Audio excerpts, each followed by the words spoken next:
વડોદરાના વિવિધ વિસ્તારોમાં હેલ્થ અને હાઇજેનિક કીટનું વિતરણ કરવામાં આવ્યું. વડોદરામાં 4 લેક ચેરિટેબલ ટ્રસ્ટ એન્ડ અમેરિકેર્સ સંસ્થા તરફથી શહેરના વિવિધ વિસ્તારોમાં હેલ્થ અને હાઇજેનિક કીટનું વિતરણ કરવામાં આવ્યું. આ કીટમાં જીવન જરૂરિયાતની વસ્તુઓ આપવામાં આવી હતી. આ વિતરણ કાર્યક્રમ અકોટા લક્ષ્મી બિલના આપવામાં આવ્યા હતા. 2000થી વધુ કીટનું વિતરણ કરાયું હતું. આનાથી વધુ કીટ વિતરણ થાય તેવી ટ્રસ્ટના કાર્યકર્તાએ જણાવ્યું હતું.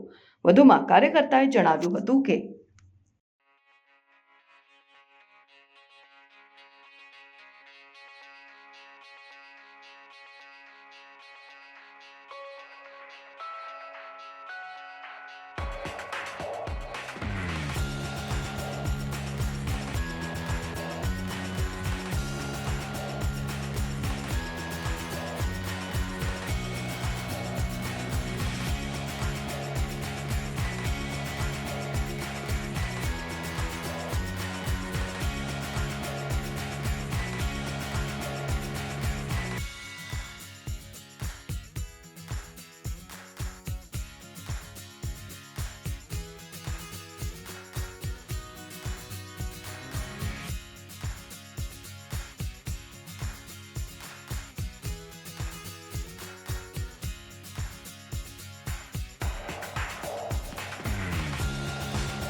અમે લોકો ધ 4 લેક્સ ચેરિટેબલ ટ્રસ્ટમાંથી આવીએ છીએ. અમે લોકો અમેરિકેર અને જોન્સન એન્ડ જોન્સનના સપોર્ટથી વડોદરાના વિવિધ વિસ્તારોની અંદર હેલ્થ અને હાઇજેનની કીટ ડિસ્ટ્રીબ્યુટ કરી રહ્યા છે, જેની અંદર તાડપત્રી છે, ચદ્દર છે, ટૂથપેસ્ટ છે, બ્રશ છે, એવી ઘણી બધી આઇટમ્સ છે. અને આ કીટ અમે આજના દિવસમાં અકોટા અને લક્ષ્મી મિલના અમુક ફેમિલી જે સિલેક્ટ કરેલા છે તેમને અહીંયા ડિસ્ટ્રીબ્યુટ કરી રહ્યા છે.